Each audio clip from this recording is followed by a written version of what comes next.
Assalamualaikum warahmatullahi wabarakatuh. Salam sejahtera, salam sehat untuk kita semua. Apa kabar teman-teman? Semoga baik-baik saja bersama seluruh keluarga teman-teman dimanapun teman-teman berada. Dan kali ini saya akan bicara soal Calvin Verdong, pemain berdarah Aceh, tepatnya dari orang tuanya, ayahnya di Melabu ini, menjadi pemain yang sangat konsisten ya bersama dengan tim nasional Indonesia, atau sebelum dia ke Prancis dengan Nijmegen, sekarang dia dengan Lille. Dan Verdong usai gagal membawa timnas kita menuju ke putaran kelima paling tidak untuk Piala Dunia zona Asia, atau gagal menembus Piala Dunia, tetap berkomitmen, siap terus, setia dengan Garuda, setia dengan Merah Putih, artinya setia dengan tim nasional kita. Itu luar biasa bagi seorang Verdong. Jika saya masih dipercayakan untuk membela timnas, siapapun pelatihnya, entah sekarang sudah berganti ya, dari Kluivert, tidak tahu pelatih berikutnya siapa, Verdong tetap akan siap untuk dipanggil dan akan memberikan segalanya buat tim nasional kita. Ya, dia berusaha tentunya melupakan apa yang sudah terjadi di Jeddah, di Stadion King Abdullah Sport City, ketika menghadapi Arab Saudi dan menghadapi Irak. Sekarang dia menatap lebih ke depan bersama dengan klubnya Lille, juga dengan timnas dalam persiapan di FIFA Matchday. Ya, kemudian dengan 1,5 tahun ke depan akan ada Piala Asia, yang tentunya ini juga menjadi suatu hal yang bergengsi, di mana Indonesia langsung lolos ke putaran final tanpa melalui kualifikasi. Nah, pada dini hari tadi, Verdong itu memperkuat timnya. Dia menghadapi Nantes di kandang lawan, ya, di markas Nantes. Dan bagi Verdong ini satu hal yang bagus ketika dia masih bisa dipercayakan untuk bisa bermain Bruno Genesio, ya, untuk memasang dia sebagai pemain. Dan tentunya di babak kedua dia bermain, mungkin tidak lebih dari 15 menit dia ada, karena dia masuk di menit 82 menggantikan Romain Prauts. Dan cukup bagi dia untuk bisa merayakan kemenangan ya bersama dengan tim Lille, karena mereka menang 2-0 di markas lawan, dan ini membuat Lille ada di peringkat ke-6 ya untuk sementara, karena di atas di Ligue 1 Prancis itu dipimpin oleh Marseille, dibuntuti oleh PSG. Dan Verdong selalu siap untuk bermain bagi klubnya. Persaingan dia ketat dengan Romain Prauts ini, karena mantan pemain Betis ya. Dan ketika Romain itu Prauts cedera, dia yang menjadi pengisi utama di posisi bek kiri ya, selalu dimainkan di sana. Dan ketika Verdong masuk di menit 82, dia bisa memberikan ya kontribusi yang luar biasa. Ada sentuhan-sentuhan yang bagus, dalam 7 sentuhan dia dengan umpan-umpan yang jarang meleset, cuma membuat dia 100% memberikan operan-operan yang akurat sepanjang dia berada di lapangan.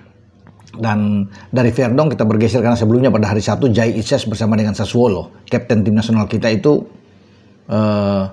bermain imbang 0-0 dengan Lecce di Serie A Italia, yang membuat Sassuolo itu masuk ke 10 besar Serie A saat ini. Itu cukup oke lah kalau bisa dikatakan. Mereka berada di posisi 9, satu strip ada di atas Cremonese, klubnya Emil Audero. Karena klubnya Emil Audero, Cremonese ini akan bermain pada dini hari menghadapi Udinese. Jadi kalau menang akan naik ke posisi 9 dan membuat bagi Sassuolo turun ke posisi ke-10. Tapi bagi Jai dan kawan-kawan saya pikir oke ya, ketika mereka bisa mendapatkan 1 poin menghadapi Lecce, tentunya akan membuat kepercayaan diri bagi Jai dan kawan-kawan itu meningkat untuk menatap laga masih panjang. Ya, masih sampai Mei pada 2026. Tapi yang penting menjauh dari zona degradasi itu sangat baik bagi Jai Ises dan kawan-kawan, dan selalu dia dimainkan. Kemarin pelatihnya Davide itu memainkan dia, Fabio Grosso memainkan dia untuk di belakang, ya, tidak tergantikan bahkan sepanjang pertandingan. Nah, dari Serie A ke Bundesliga, Kevin Dix gagal ketika tandang ke Union Berlin, kalah dengan 3-1 dari klub tuan rumah. Tapi posisi Dix dipindahkan, bermain di posisi agak ke kiri, ya bukan di posisi dia yang mungkin di kanan atau sebagai bek tengah, dan dia bermain di sana full, namun harus bisa menerima keadaan. Gladbach, klubnya Dix, tumbang di markas lawan. Jadi perlu kerja keras bagi Gladbach untuk terus bisa menghindar dari zona degradasi karena sekarang masih ada di bawah. Tentunya pekerjaan yang tidak mudah bagi Kevin Dix dan kawan-kawan ya selama di liga terbaik di Jerman ini. Dari sana kita coba bergeser ke Belanda. Kalau bisa dilihat sebelumnya pada hari Sabtu, Miliano Jonathans bersama dengan Utrecht itu mengalahkan Volendam yang di dalamnya ada pemain kita juga, pemain tim nasional kita, Mauro Silsa. Tapi sayang Silsa itu tidak bermain, ada dalam DSP, duduk di bangku cadangan tapi tidak dimainkan dalam pertandingan melawan Utrecht. Tentunya ini ironis dengan bertolak belakang dengan Miliano Jonathans yang sejak awal Ron Jens sebagai pelatih itu memainkan dia untuk ada di lapangan. Dan walaupun di babak kedua dia digantikan, tapi dia pun ikut merayakan kemenangan bagi Utrecht. Sementara Jason Hapner bersama dengan Sittard tuh kalah melawan Excelsior. Ya, 1-0 di markas lawan. Hapner bangkit dari bangku cadangan sebagai super sub masuk di babak kedua. Ya, kali ini mendapat jam bermain bagi dia dan tentunya disambut dengan gembira dan sukacita bagi Jason Hapner. Sejauh ini walaupun memang dia harus sedih karena keluar lapangan dengan kekalahan, pingin untuk bisa menang, tapi akhirnya harus menderita kekalahan. Ya, tapi tidak mengapa, kompetisi juga masih panjang, termasuk di Eredivisie. Tapi yang penting bagi pemain-pemain timnas kita, mereka terus bisa mendapatkan jam bermain itu yang sangat baik, karena mereka harus bisa menjaga terus kebugaran mereka. Mereka masih bisa dipakai di FIFA Match Day pada bulan November yang akan datang, karena ada 2 pertandingan.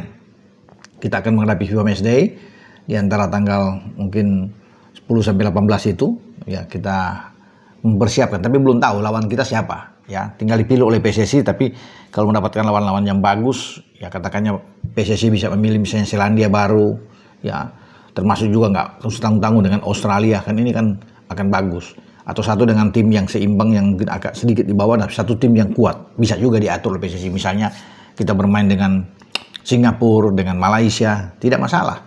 Kita bertarung juga dengan Vietnam, ini oke bagi kita. Ya karena kan Vietnam masih ada di atas kita, nah, kita bisa. Dan sekali-sekali kita bisa keluar kandang juga, masih oke. 1 luar kandang, 1 di kandang. Itu yang kita akan tunggu untuk FIFA Match Day melawan siapapun ya, yang akan dipilih oleh PSSI nantinya. Tapi yang pasti pemain-pemain abroad kita yang bermain di luar, termasuk Calvin Verdong, Jai Itses, ya, Ole Romani yang ada di Oxford saat ini selalu siap untuk membela Indonesia, tanah air tercinta. Dengan saya, Bung Ropan. Ciao.